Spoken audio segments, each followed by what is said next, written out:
Day in, day out, more updates keep coming out concerning how the Nigerian movie star Mohbad kpai and Wunmi, his wife, still hang at the top as the prime suspect. We need to diligently watch this video I'm about to drop with you guys to the end because it's very obvious that Wunmi has planned to kpai Mohbad long ago. The answer she gave at the coroner inquest exposed her more and more, but she doesn't know. Truly, what God cannot do does not exist. Wunmi has mistakenly confessed everything unaware to her.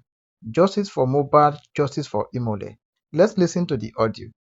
Question: whether on that day or thereafter, did you make any attempt to go to that hospital to make a request for the medical cause of death because they were the last to lay their hands on him? Wunmi: ever since my husband had died, things have not been stable for me. Question: did you make effort to send someone? Wunmi: I did not. Question: you took him from that place they declared him dead to another hospital? Wunmi: yes. Question: what was the reason for taking him to another hospital? Wunmi: because I never believed he was dead. Question: when you got to the gates of the second hospital, what happened? Did they still take him to their ward? Wunmi: they didn't take him to their ward. There is one space at the reception and there was a bed there, but I was outside, still holding my baby. I just saw his cousin fall on the floor, Darosha, crying. So I knew it had really happened. Question: now let's put a connection between the February 2022 event and the 10th September event. If you look at what your husband went through, you said he had died before he finally died. Wunmi: yes. Question: now that means if you want the court to believe that's your statement, that means he had been dying. Wunmi: he had been overthinking. Question: wait, don't put Yoruba or African sentiment into what we are doing. You said he had been dying long before he finally died. Wunmi: yes. Question: if you want the court to believe that, that means something must have been in the system that had been killing him gradually. Wunmi: no, that was not what I meant. Question: but that was what you mentioned to the court. Wunmi: I meant he had not been active. Question: you have to be clear to the court. If you are saying he had died, it means he had something in his body system that had been killing him before the last event that killed him. Wunmi: that was not what I meant. Question: so what did you mean? Wunmi: I believe if his brain had not been fucked up, if he had not been having trust issues, if the system had not failed him, just because his oppressors had connections everywhere, and because of what had been happening, how the oppressors made the public feel he was a drug addict, I feel he would have gone to the hospital. Question: I would be correct to say that when you mentioned that he had been dying long before he died, you are only talking about psychological trauma he went through and not the medical cause of his death. Will that be correct? Wunmi: yes. Question: when you said he had been dying long before he finally died, am I correct to say that you meant that he went through psychological trauma and that has nothing to do with medical cause of his death? Well, will that be correct? Wunmi: yes. Question: that means if you want the court to believe all that you have been saying, the issue of bullying, the arrest of NJLE may not have had immediate connection with the events that culminated into his death on the 12th of September 2023 medically. I know you had said psychological trauma, but medically? Wunmi: sir, I do not know. You he said they gave him stuff to take. Question: you are going to tell the court what you want the court to look into. I am saying what led to his final death was medically. A medical cause, not psychological trauma. Wunmi: yes. Question: if that is the case, the events of February 2022 can only have link to what happened between September 12th in psychological trauma alone and has no medical effects. Wunmi: yes. Question: we have established that you mentioned to the court that you sat in between Prime Boy and your husband all through the period. The car was parked in him because he was angry when he stepped out of the car. Question: and those people who were going to collect money from him still did not hold him down? Wunmi: no. Question: you have said there was a lot of people moving around asking for money. So those mob were still very much around the vehicle, and he left around them. Who was paving way for him? Wunmi. Nobody was doing that. Question. And they did not at any point in time ask for money. Wunmi. Some people were still talking. It was crowded. It was a show. Some were still talking at the back, but he had a mission. He wants to go and meet somebody, and he was not answering anybody. And immediately I saw him, and he was angry with the way his friend was talking to him. Question. Then he went to the other side. Wunmi. Yes. Question. At what point in time his friend was still sitting in the vehicle? Wunmi. Yes. Question. And sat in the vehicle throughout? Wunmi. Yes. Question. Throughout the period of their fight, there was no time he stepped out of the vehicle. Wunmi. Yes, it was after he stepped out. Question. And you that you were sitting in the vehicle beside his friend, as at the time he left through the other side, you left to call who? Wunmi. The people inside the other Prado. Question. For all the period you three were in the vehicle, none of the security aid was around.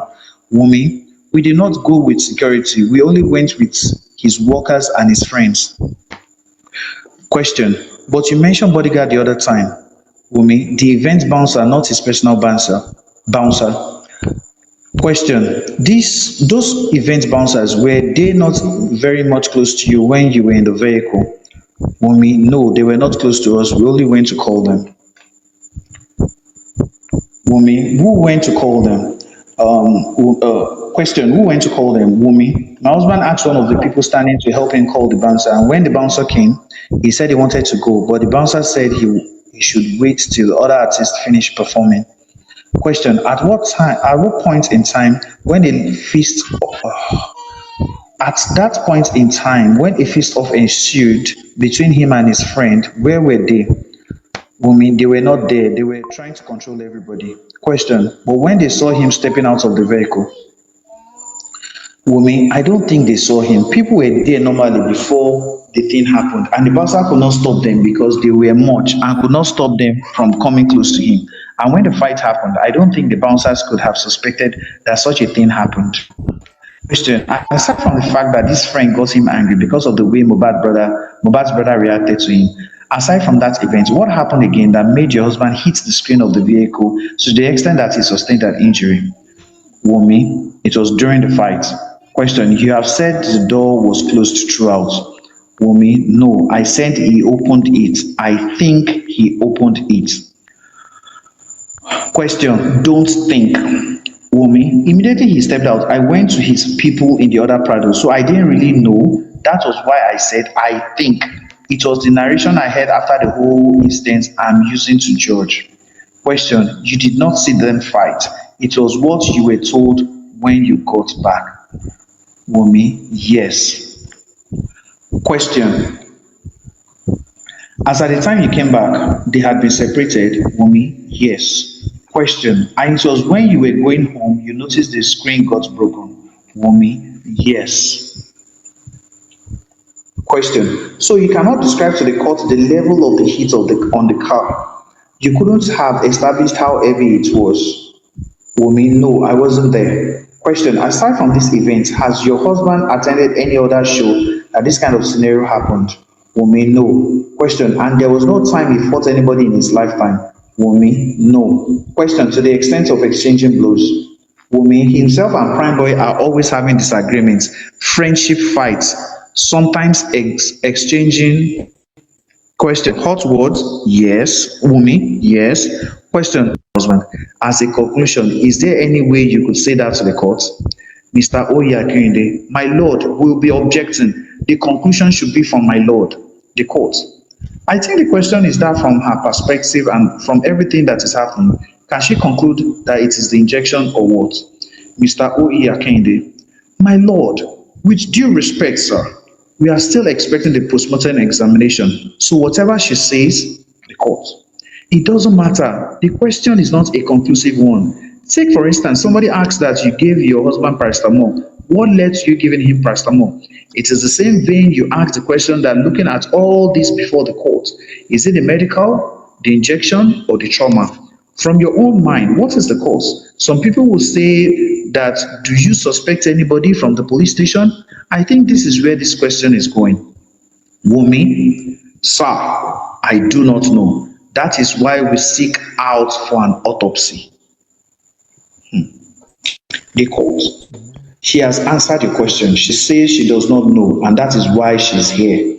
NBA, my lord, that is all. Cross-examination by Mrs. Abiodun Kolawole. Oh, let's go. Cross-examination by Mrs. Abiodun Kolawole. Question. I express my deepest condolence to you. People have asked several questions I intend to ask from the testimony you narrated before this court and from your written deposition. What did you study while in school? Wunmi, English.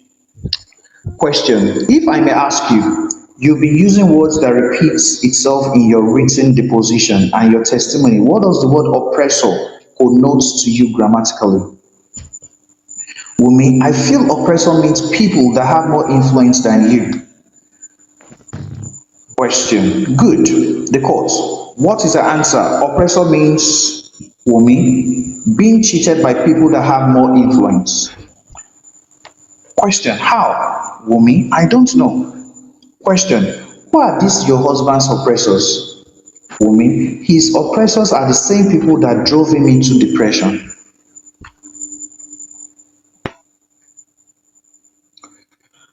Question. Do you know them? Wunmi, yes, I do. Question. Can you please name them to this court?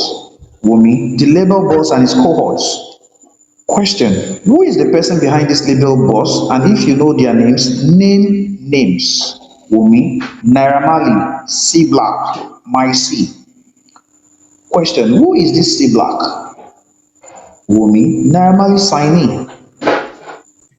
Question. Who is my C? Wunmi, he used to be my husband's friend. Question. Do you know his real name? Wunmi, his name is Michael. Sid and I don't know Sid's name, Tunde Sheyi, and there's a guy called West. Question. Like a person who so much loved her husband, can you recall or remember any event where your husband was ever bullied, waylaid, attacked, or harassed in view of your definition of oppression? Wunmi, October 5th, 2022, he had issues with his label manager, Tunde, who happens to be Naira Marley's cousin.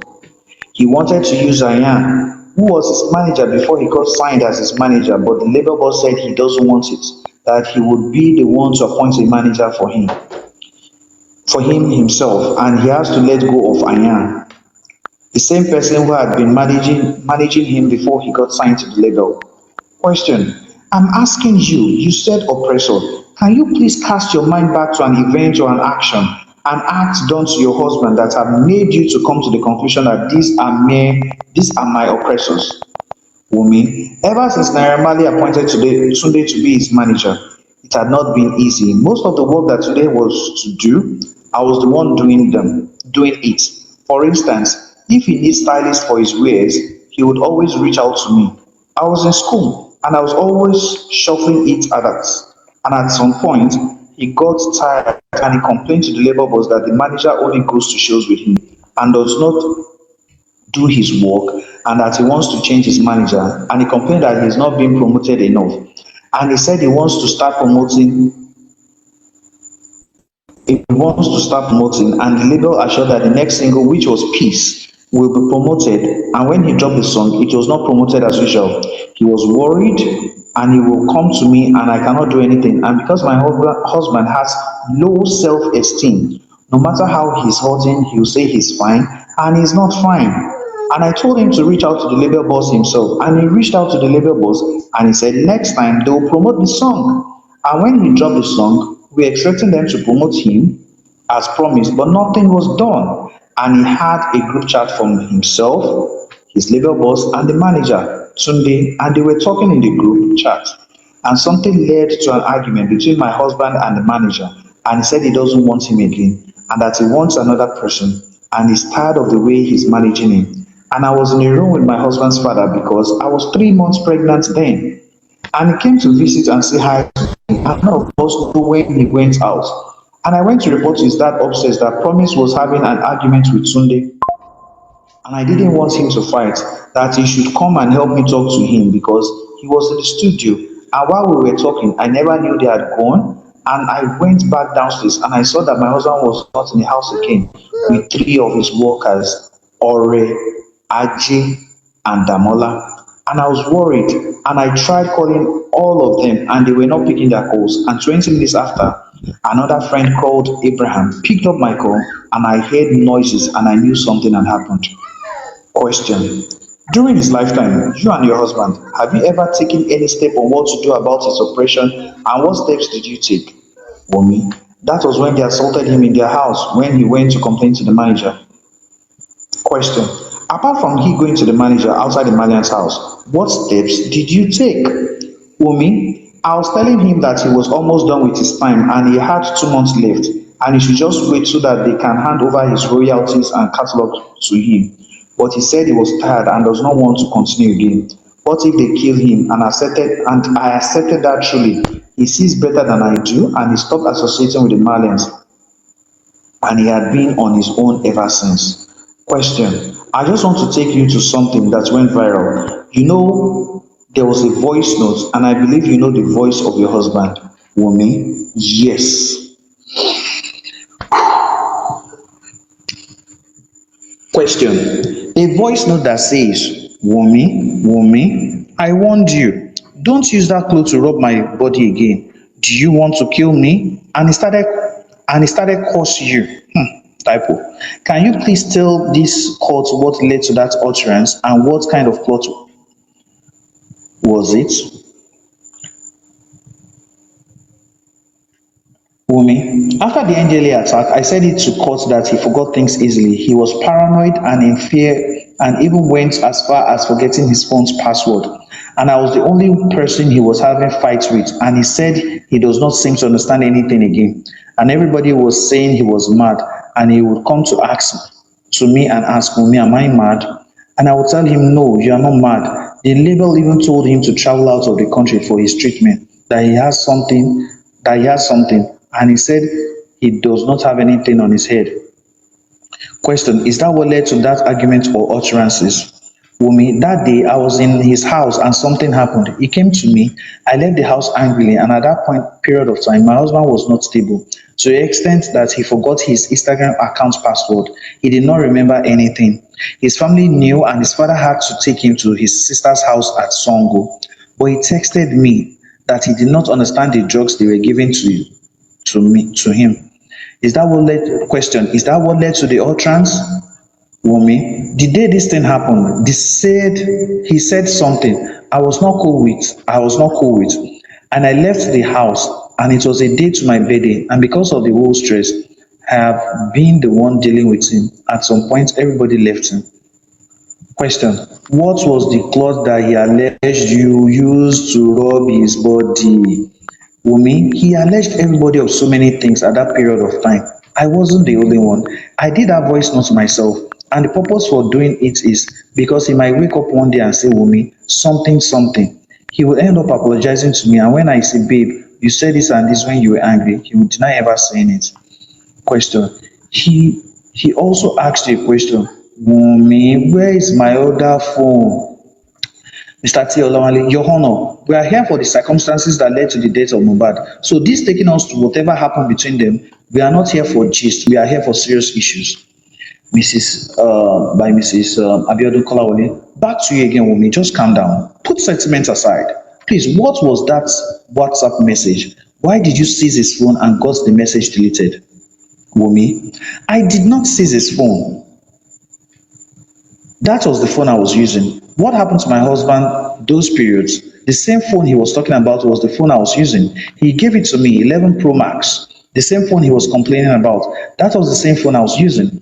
Those period of time, I understood him so well and that was the reason I did that recording to play to him. The day I heard that voice note, I called his father, his mother, and said, Daddy, Mommy, I am tired. I thought I could cope. And his daddy went to my sister's place to apologize on his son's behalf that I shouldn't leave him. And it came around that same day, I did that voice note and we went back home and I did that voice note from a friend's phone. And it was another friend that I stopped talking to that released that voice note a day after my husband died to defame me. Question. Please, during the course of your marriage from the day you say your traditional marriage till the last time of his life, did you ever have any cause to get entangled with any other man except your husband? The court. Please, let's be careful. You are not allowed to go into her character. Wumi, please let me clear myself. Mrs. Abiodun Kolawole, my lord, I'm not embarrassing her. Please, let's sit down.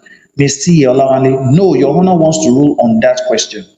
Mrs. Kolawole, Wumi, please, you said your husband had a nurse. What is the name of that nurse that treats him often? Wumi, her name is Nurse Fumi. Question, the same Fumi, the one that treated him? Wumi, another Fumi. Question, I'll also take you back to the scene. You said during your testimony there was somebody called Spending that sat at the back of the Prado. Wumi, yes. Question, you were sitting in the middle, Wumi? Yes. Question, your husband and prime boy, please, how did it happen? You said the injury sustained was as a result of the fight in the Prado. How did your husband exchange? Wumi, he came down from the car. Miss Oyakinde, she has said he came down from the vehicle and turned round to the other side. By Mrs. Kolawole now. From your exposure so far as a rapper and what you have known so far, please tell this court, when the record label signs you, what is the kind of relationship we should expect? Can you describe how the relationship should be to the court? Wumi, I feel the relationship there should be love and at the same time it should be strictly business. Question, let me ask you, from that scene of the accident, you said the blood was not really gushing, just a drop. Wumi, I didn't notice until he got to the room to meet me. Question, when he got to the room, was the blood still gushing? Wumi, it wasn't. I already used my baby's cotton wool. Question, how did you have a bedsheet soaked with blood? Wumi, the bedsheets? Nothing was soaked with blood, man. It was just the hand that he slept till the next day. His mother, or was it his brother, used the bedsheet to sleep for like a week after my husband died. It was not really gushing. It was just a normal stain. Question, who broke the news of these deaths in the car? Wumi, I was not in the car with them. I was not in the car with them. Question, my lord, that will be all for her. The court. Any other question? Mrs. Ogusomi, Your Honor, I don't know if the court can allow me to ask a few questions. I'm grateful. Ms. Akinde, my lord, the same way you did not allow because he is also with the father's lawyer, we have already set the precedents. The court, counsel, I take any other questions. I just asked any other question. Mr. Oyakinde, my lord, he's still with the same counsel for the father. The court. The cross-examination is over now. Now I asked any other question. I can even ask the public for any question. There might be a single question that somebody can throw from the public that may help us solve this. This is because it is different from a regular court. Mrs. Oyakinde, I accept my lord, but in this instance, Mrs. Delichi Asagba, my lord, I laid down the foundation for this coroner inquest and I said that my lord, in the judicial inquirer in this matter, as the coroner in charge, she can decide to ask anybody to say anything. She can allow and disallow. The coroner inquest does not go for appeal. So however my lady wants to handle this coroner, please, my lady, you have the court. Every question is important to the coroner. The court. This is the different scenario. This matter is a worldwide issue and it needs every support that can render to the coroner to decide on the cause of death. Please, any other question? Mr. Gusami, Mr. Loba, my condolences. In your written deposition before this court that you swore to on the 25th day of October, in paragraph 3, you said on the 22nd day of February 2022, the deceased, his friend Michael, aka myself, and his girlfriend Dominica got a call from another of his friends. My question is this: Michael worked for the deceased. Wumi, Michael did not have any position. He used to be his friend. Question, did Michael live with the deceased? Wumi, he doesn't. Question, does he go out with the deceased for shows? Wumi, sometimes, not regularly. Question, they were friends? Wumi, they used to be. Question, please, can you tell this court at what point Michael and the deceased parted ways? Wumi, it was after the NDLA issue. Question, is it this year? Wumi, last year. Question, what did you discover or on why the deceased and Michael part ways. The deceased told me, that's the woman now. The deceased told me, his father and every member of the family, that he noticed that Michael is acting like an informant to Naira Marley and the rest. He even went as far as saying that there was a time he approached Michael about the way his promotion was going, and Michael advised him and told him to meet a lawyer to fight against the Malians for his royalties and everything, and he followed him to meet the lawyer. And he said he noticed Michael was recording every of his conversation. One thing about my husband is he trusted Michael to some point. So when he got to the house, he narrated everything to me and said he saw Michael pressing his phone. And when he got there, he wasn't saying anything, probably because he did not want his voice to be in the conversation. And my husband still watched to know better. And after the NDLA period, he said Michael will tell him to go to Naira Marley. The Malians to start talking even though he knew most things he's saying does not tally because of how he's feeling. He will tell him to go there and talk, and whenever they get there, Michael will not say anything. He will just be watching. I was close to Myci too, and at some point he thought I was working with Myci for the Malian, and my husband stopped talking to me for a week because he thought we were all together. But when I went to his sister's place at Songwater, the mother, sister, everybody, we did a meeting, and my husband narrated how he had the feeling towards me, and he thought I and Michael were friends. And the mother said her son had said the same thing. That do I have anything in contact with Michael? And I said no. I only know him as my husband's friend, and the father and everybody said I should stop talking to Michael because he's an informant to the Malians, and I stopped, and even my husband stopped talking to him. Question. So you agree with me that because the deceased discovered that Michael was a mole, that was planted in